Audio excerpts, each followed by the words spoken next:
Our last speaker is Charleston White. This has been a pattern for years. I'm always the last speaker. I remember being given permission by the Fort Worth Police Department to sell marijuana in this city. I had a meeting with Deputy Chief Dean, and he instructed us. He said, Charleston, I don't want any hard drugs down there. I want you to tell the old man that I don't want to hear anything about he can't stop it. So we sold weed forever. So I never applied for any federal grant money, right? So I never needed you guys to help me feed children. I went to the streets, we sold drugs, we got the whores coming out of Tenny Road, whatever we needed to do to keep you guys out of our business.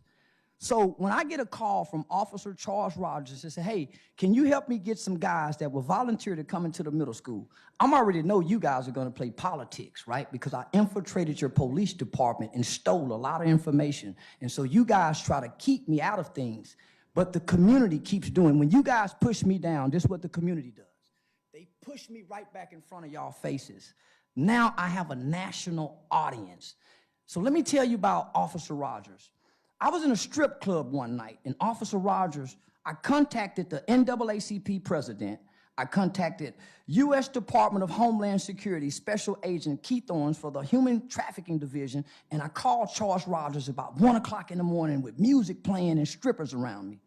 And we rescued that lady the next day. Officer Tracy Carter involved himself in that and interfered just like he's interfering now. It wasn't until we put together a group of men, 19 other men, myself including 20. We went to a struggling black business in Arlington, Texas, because Fort Worth don't support what we do. We supported this business. She made thousands of dollars that day because we advertised it and promoted her business on social media.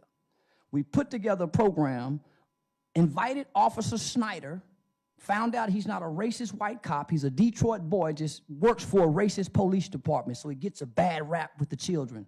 We're going to teach these children that this is a good man. Well, how do you know they're good? Do they feel bad when they do wrong? Do they feel bad when they do wrong? So here we go. The police department interferes and says, hey, he's on a video with Charleston with 19 other men in a community event doing gang intervention and prevention. You guys pay a lot of money for the VIP program that the Kelly Out and Great put together. We don't need you guys funding, but we got the manpower that the VIP program doesn't have, right? So I'm doing something that I've never done before. I'm standing against the police department. You guys have never seen me do that, never. It's easy to hate now because you guys are interfering with children's lives. It's easy to spread the narrative that we hate y'all. F the police, because I see it's not about kids. It's about your politics. That's the last of our